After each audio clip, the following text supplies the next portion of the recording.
शेवटपर्यंत आवाज येतोय? तिकडे त्या झाडाखाली पाठीमागचा खुर्चीचा प्रश्न सुटलाय? इकडे या कोपऱ्यात येतो, इकडचा समोरचा कोपरा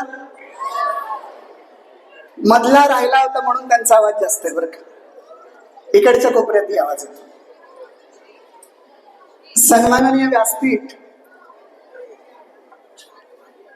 आणि व्यासपीठासमोरील सर्वच सन्माननीय,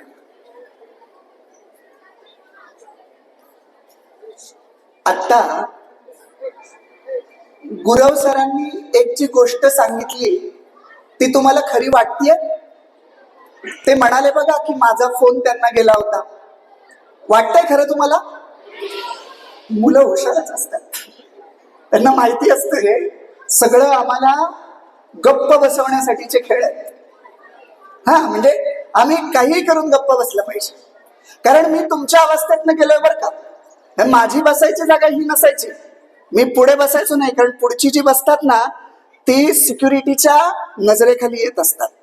बरोबर आहे की नाही? समोरची असं कुठेतरी मध्ये बसायचं ना की शिक्षकांनी, त्या बॉर्डर लाईनवर उभा असलेल्या शिक्षकांनी जरी यायचं म्हटलं आपल्या पाठीपर्यंत तरी येता येणार नाही.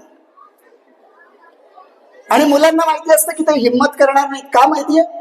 कारण एवढं सगळं पार करून तिथपर्यंत जायचं तर त्या मुलाच्या गोंगाटापेक्षा जास्त गोंगाट होणार, त्याच्यामुळे ते येण्याचा प्रश्नच नाही. तुम्ही तरी फार साधे आहात बरं का, फार साधे आहात. मी माझ्या काळात काय उपद्व्याप करायचो ते अगदी थोडक्यात सांगेन आणि मग माझ्या व्याख्यानाकडे येईल. बरं, आता जो मी प्रयोग सांगणार आहे तो माझ्यावरच नाही करायचा, हा कधी काळी उपयोगी पडला तर करायचा. गंमत म्हणून सांगतो आणि एक तुम्हाला वचन देतो बरं का, एक एक अगदी सगळे शेवटपर्यंत देऊ का वचन? तुम्हाला कंटाळा येईपर्यंत मी अजिबात बोलणार नाही.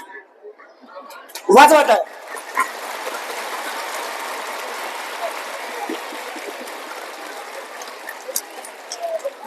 आता टाळ्यांवरनं सांगतो टाळी ही काय प्रकार आहे. हा म्हणजे काय असतो त्याच्या पाठीमागचा अर्थ. आमच्या वेळेस बक्षिसं असायची, आता जशी आहेत ना, याच्यानंतर पारितोषिक वितरण आहे, बरोबर ना? बऱ्याच मुलांना असतील पारितोषिक. या तुमच्या पारितोषिकाच्या मधला अडथळा कोण आहे माहितीये? माझं व्याख्यान. कारण जोपर्यंत ते संपत नाही तोपर्यंत तुम्हाला बक्षिसं मिळणार नाहीत. मी जेव्हा तुमच्या एवढा असायचो तेव्हा असं कुणी बोलायला उभं राहिलं की त्याला गप्प कसं बसवायचं, म्हणजे उभं राहून गप्प बसा असं तर म्हणता येणार नाही, धपाटे खावे लागतील. मग मी काय केलेलं असायचं, माझी टीम तयार केलेली असायची. काय एक 4-5 जणच असायची बरं का. त्यांना मी कोपऱ्या कोपऱ्याने बसवायचो. एक पाठीमागे असायचा, एक या कोपऱ्यात असायचा, एक या कोपऱ्यात असायचा आणि मी आपल्या मध्ये सभ्य बसलेला असायचो. टाळी वाजवण्याचे 2 अर्थ तुम्हाला माहितीये? एक मुलं फारच हुशार आहेत बरं का. एक अर्थ असा असतो की वाह काय बोलताय, अजून बोलत राहा म्हणून टाळ्या. आणि दुसरा अर्थ काय असतो माहितीये? काय? हा, आता बास करा. बरोबर ना? आता बास करा. आम्ही काय करायचो, एकतर वक्ता असा बोलायला लागला, आता बरं मी टाळी वाजवली तर सरांना कळेल टाळ्या अशा 4ही कोपऱ्यातनं आल्या तसं झालं पाहिजे. त्यामुळे माझ्या टीमला मी सांगितलेलं असायचं की माझा हात डोक्यावर आला की तुम्ही टाळी द्यायला सुरुवात करायची. आणि टाळीचं वैशिष्ट्य आहे, एक टाळी पडली की टाळ्यांचा कडकडाट होतो. बघा तुम्ही वाजवा, झाला बघा कडकडाट, लगेच ती टाळी शेवटपर्यंत पोहोचते. मी तशा पद्धतीनं टाळी वाजवायला सुरुवात केली मिनिटाला बरं का, मिनिटाला. अपेक्षा काय? पाहुणे बसतील खाली ना. पाहुण्यांचं पुढचं वाक्य होतं, ते अर्थशास्त्रावर बोलत होते. पाहुणे पुढे बोलायला लागले बरं का, मागच्यांनी ऐका, फार सुंदर आहे. पाहुणे म्हणायला लागले, अहो माझे हे अर्थशास्त्राचे विचार मी मोठ्या मोठ्या विद्वानांसमोर मांडले तरी सुद्धा त्यांना कळत नव्हतं, पण तुम्हाला ते कळतायत मी आता थांबणार होतो, पण तुम्ही टाळ्या देताय आणि तुम्हाला कळतात तर अजून बोलतोच, असं म्हणून त्यांनी बोलायला सुरुवात केली. मग आमचा पराभव झाल्यावर आम्ही असं म्हणायचो, गाडीतलं पेट्रोल संपल्यावर गाडी थांबते की नाही, तसं आम्हाला वाटायचं आपण जसं वक्तृत्व स्पर्धेला भाषण पाठ करतो आणि ते एकदा संपलं की स्पर्धक जाऊन खाली बसतो, तसं पाहुण्यांचं भाषण पाठ केलेलं संपलं की ते बसतील. पण पाहुण्यांचं तसं नसतं, ते कुठल्याही विषयाला कधी विषय सोडून तासन तास बोलू शकतात. पण तेवढं मी बोलणार नाही, तुम्हाला वचन दिलंय बरं का. त्याच्यामुळे तुमची टाळी पडली की मला कळणार आहे की ही टाळी प्रोत्साहनासाठी आहे का थांबा म्हणण्यासाठी. त्यामुळे मी तुम्हाला वचन दिलंय, तुम्हाला कंटाळा येईपर्यंत मी बोलणार नाही, पण मला जे सांगायचं ते मी सांगितल्याशिवाय राहणार नाही. आता थांबा, डोक्यात असं नका करू की हे पाहुणे काहीतरी गोंगवतायत आपल्याला. माझी जबाबदारी आहे की तुम्हाला कंटाळा नाही आला पाहिजे ना. कंटाळा आला आणि मला वक्ता वगैरे हे म्हणत असतील तर मग ते काय, वक्त्याचं काय अर्थ ना. तुम्हाला कंटाळा नाही आला पाहिजे. आता मी आणि एक तुम्हाला वचन देतो बरं का, मी जे जे काही सांगणार आहे ना ते तुमच्या कलाने सांगणार आहे. कारण मला माहिती आहे 5वी पासून 12वी पर्यंतची मुलं आहेत, शिवाय शिक्षक वर्ग आहे, तुमची कमिटी आहे. त्यामुळे प्रत्येकाला थोडं थोडं उपयोगी असेल किंवा त्याला पटेल असं मी बोलणार आहे. एक तुम्हाला सांगू, तुमच्या या मातीचं आणि माझं काहीतरी नातं असावं. मी जेव्हा इथे बसलो होतो ना तेव्हा बघा काही गोष्टी कशा घडतात, प्रकृती घडवते. गेल्या वर्षी मी काकाणी वाचनालयात, मला वाटते काकाणी व्याख्यानमाला आहे ना, व्याख्यानमालेला मी गेल्या वर्षी आलो होतो. आमचे विनोद गोरवाडकर मित्र आहेत, त्यांनी तिथे सांगितलं होतं. आणि माझी सवय आहे की त्या भागात गेलं की ऐतिहासिक किल्ला पाहावा. मला सांगण्यात आलं की आपली शाळा भुईकोट किल्ल्यात आहे. अहो मला इतका आनंद झाला. आता तुम्ही जन्मापासून हे पाहताय त्यामुळे तुम्हाला त्याचं कदाचित कौतुक नसेल, कारण आपल्या जवळ जे असतं त्याच्याबद्दल आपल्याला कमी आकर्षण वाटतं. पण मी तुम्हाला सांगतो, भारतातली, मी पूर्ण भारत तर नाही फिरलो पण महाराष्ट्रात मी ज्या ज्या कार्यक्रमांना फिरलोय आणि महाराष्ट्राबाहेरही काही राज्यांमध्ये, मी पहिली शाळा अशी बघितलीये की जी भुईकोट किल्ल्याच्या आतमध्ये आहे आणि इतका इतिहासाचा वारसा जपणारी.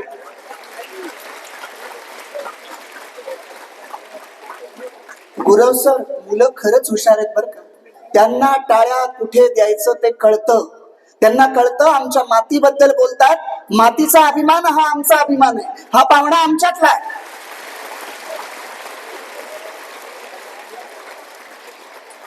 तर मी सांगत होतो काय, मी किल्ला पाहायला आलो. मग किल्ला पाहायला आल्यानंतर तुमची शाळेची कमिटी, योगायोगानं तिथे काही सदस्य होते, त्यांनी मला विचारलं की तुम्ही इथं म्हणजे काय हवंय तुम्हाला. मग मी सांगितलं कालचा कार्यक्रमाचा मी वक्ता होतो. त्यांना मी माझं जय शिवराय गुड मॉर्निंग पुस्तक दिलं. तुमच्या शाळेचा संस्कार मला तिथे दिसला. माझी काही ओळख नाही बरं का, कोणाशी काही ओळख नाही. मी इथे आलोय, पण जेव्हा तुमच्या शिक्षकांना, तुमच्या कमिटीला कळलं की हे पाहुणे वक्ते आहेत, लेखक आहेत, त्यांनी मला किल्ला दाखवण्यासाठी एक माणूस सोबत तर दिलाच, पण मला आतमध्ये ऑफिसमध्ये घेऊन माझा सत्कार केला. आणि तेव्हा मला कळलं की अतिथी देवो भव ही आपली संस्कृती जपणारी ही माती आहे आणि ही शाळा. मी इथे बसलो होतो तेव्हा मी विचार करत होतो की काय म्हणजे काय नातं असेल की आपण या मातीत यावं. तुमच्यासारखी सगळी इथं मुलं बसलीत. मला एक धागा परवा सापडला. कोणता सांगतो, तुमच्या शाळेकडून आलेली एक पत्र आहे. मला तुम्हाला प्रमुख पाहुणा म्हणून यायचंय असं पत्र आहे. अतिशय सुंदर आणि देखणं पत्र आहे. म्हणजे कार्यक्रम किती दर्जेदार असेल. मी फेसबुकवरही सोशल मीडियावर लिहिलंय की कार्यक्रमाचं येणारं निमंत्रण पत्र किती कलात्मक आणि किती देखणं आहे. शब्द वैभव काय आहे, त्याच्यामध्ये काय कला आहे. अहो तुमच्या शिक्षकांचा गौरव, तुमच्या इथल्या मातीचा गौरव. त्या पत्रावर वरती कोपऱ्यात असा एक फोटो होता, एक फोटो होता. मी मोबाईलवर बघितला लांबनं असा. मला वाटलं तुमच्या संस्थेचे कोणी अध्यक्ष किंवा पूर्वी कोणी होऊन गेलेले संस्थापक असा कोणाचा फोटो असावा. मला लांबनं असं वाटलं अरे हे साधारण माझ्यासारखे दिसतात, म्हणून मी मोबाईलवर आलेलं पत्र आपण असं हे करतो ना, म्हणून जवळ घेऊन बघितलं. अरे म्हंटल हे तर आपलंच चित्र आहे, आपलंच चित्र आहे. आणि मी गुरव सरांना फोन केला तेव्हा मला कळलं आपल्या शाळेच्या कला शिक्षकांनी ते रेखाटलेलं आहे हुबेहूब. हे तुमचे दर्जेदार शिक्षक आहेत. मला कला शीतावरून भाताची परीक्षा म्हणतात तसं माझ्यापर्यंत कला शिक्षक आले, पण त्यानं मला कोणता संदेश पोहोचला की तुम्हाला सगळ्या विषयांचे शिकवणारे शिक्षक हे त्याच पद्धतीचे आहेत, त्याच पद्धतीचे. मगाशी माझा परिचय ज्या आसमार मॅडमने करून दिला इथे, मला आता तुमचं नाव माहित नाही, पण मुलं जेव्हा ईशस्तवन आणि स्वागत गीत गात होती त्यावेळेस त्यांच्या बरोबर तुम्ही सुद्धा गात होतात मुलांना प्रोत्साहन देण्यासाठी. या छोट्या छोट्या गोष्टी सुद्धा त्या मुलांना किती प्रोत्साहित करत असतात ना, की आपल्या सोबत कोणीतरी आहे. शिक्षक हा विद्यार्थ्याशी किती तल्लीन आणि किती एकरूप झालेला आहे हे त्याच्या प्रत्येक गोष्टीवरून कळत असतं. ही 2-3 उदाहरणं माझ्या समोरची, याच्यावरून मला कळलं की तुमच्या शाळेचे समस्त सगळे शिक्षक हे त्याच पद्धतीचे आहेत. एकदा तुमच्या गुरुजनांसाठी जोरदार आपण टाळ्या देऊया. आणि किती दर्जेदार माणसं असावीत तुमचे गुरव सरांसारखी कीर्तनकार जी महाराष्ट्राची अध्यात्माची परंपरा संपूर्ण महाराष्ट्रभर महाराष्ट्राच्या बाहेरही पसरवतात, हे या सगळ्या मातीतलं आहे. तर मी तुम्हाला काय सांगत होतो, तुमच्या मातीचं आणि माझं नातं आहे बरं का, नातं. मी कुठून आले माहितीये तुम्हाला? रायगड जिल्हा माहितीये. त्या रायगड जिल्ह्यामध्ये खालापूर तालुका आहे.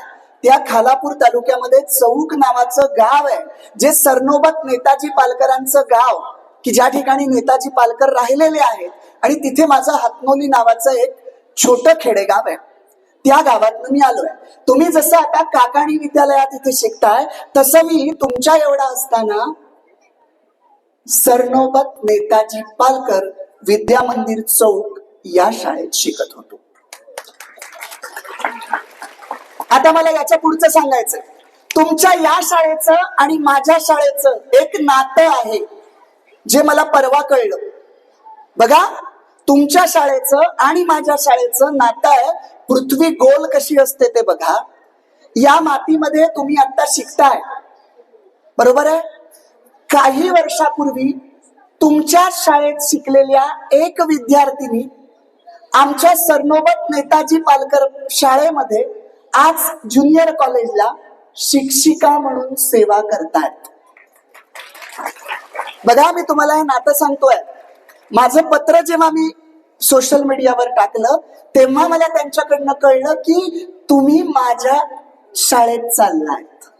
म्हणजे बघा, या मातीतनं संस्कार घेतलेल्या एक विद्यार्थिनी शिक्षिका म्हणून रायगड जिल्ह्यातल्या माझ्या शाळेच्या शिक्षिका होऊन तिथल्या विद्यार्थ्यांवर संस्कार करतायत. म्हणजे इथला संस्कार तिकडे गेला आणि पुन्हा त्या मातीतून त्या संस्कारातून घडलेला एक माणूस पुन्हा तुमच्यावर संस्कार करावा म्हणून याच मातीत उभा आहे. हे पृथ्वी गोल असल्याचं त्या आमच्या कल्पना देशमुख मॅडम म्हणून, त्यांचं माहेरचं आडनाव मला माहित नाही, पण इथे द्याने नावाचं गाव आहे, तिथल्या त्या आहेत. हे नातं तेव्हापासूनच आहे. मंडळी, नाती कशी असतात पहा. मगाशी गुरव सरांनी मला इथे विठ्ठल रखुमाईची मूर्ती जेव्हा दिली जात होती तेव्हा मला त्यांनी सांगितलं आवर्जून की तुमच्या खांद्यावर शिवरायांची शाल आहे. बघा, पंढरीचा विठोबा आणि रायरीचा शिवबा, पंढरीचा विठोबा आणि रायरीचा शिवबा ही महाराष्ट्राची 2 आराध्य दैवत आहेत. ही महाराष्ट्राची 2 आराध्य दैवत आहेत. आणि त्यातल्या ज्या दैवतावर मी शिवरायांवर बोलतो अशा एका भक्त्याला तुम्ही दुसरे दैवत म्हणजे विठ्ठल रखुमाईची मूर्ती द्यावी आणि खांद्यावर शिवरायांचं प्रतीक असलेली शाल पांघरावी, आणि तेही कुठे? भुईकोट किल्ल्याच्या परिसरामध्ये. आणि कुठल्या विद्यार्थ्याला? जो सरनोबतांच्या शाळेत आलाय. हा किती मोठा योगायोग आहे. मला मंडळी शेवटच्या माझ्या मित्रांना सांगेल जे अगदी शांतपणे ऐकतात, हे बघा, तुमचं व्याख्यान चांगलं होतंय कसं ओळखायचं? शेवटचा माणूस गप्पा असेल ना तर. मला नेहमी वाटायचं बरं का शिवाजी महाराजांवर बोलताना की अरे आपण 1630 ते 1680 या काळातच जन्माला यायला हवं होतं. का? कारण असं वाटायचं की कधीतरी शिवरायांना घोड्यावर बसलेलं बघितलं असतं, कधीतरी तो काळ अनुभवला असता. शिवरायांचा साधा मावळा का होईना, पण मावळा बनून राजांना घोड्यावरून रपेट करताना आणि तो भारावून टाकलेला काळ या डोळ्यांनी आमच्या राजांना पाहता आलं असतं, ते वैभव पाहता आलं असतं. पण परत मनात येतं, आता ते शक्य आहे का? नाही, ते शक्य नाही. पण काही पद्धतीचा अनुभव मला मात्र इथे येतो. कोणता अनुभव येतोय? की राजांच्या त्या काळामध्ये जे कोणी मोहिमेवर जायचे त्यांना त्या किल्ल्यामध्ये त्यांचा सत्कार केला जायचा, त्यांचा सन्मान केला जायचा, की त्यांनी चांगलं काम केलं म्हणून त्यांचा सन्मान केला जायचा. तो सन्मान पाहायला आपण तेव्हा नव्हतो, तेव्हा आपण किल्ल्यावर नव्हतो, तेव्हा त्या किल्ल्यात जाणं शक्यही नाही, त्या काळात जाणं शक्यही नाही. पण या काळामध्ये मी हा भुईकोट किल्ला आहे, इथे तुम्ही बसलेले आहेत आणि इथे जे सेवाव्रती म्हणून ज्यांना जीवन गौरव पुरस्कार दिलेला आहे, मरणोत्तर पुरस्कार दिलेला आहे, हे जेव्हा मी पाहत होतो तेव्हा मी अनुभवत होतो की आपण शिवरायांच्या काळात तर नाही होत ना.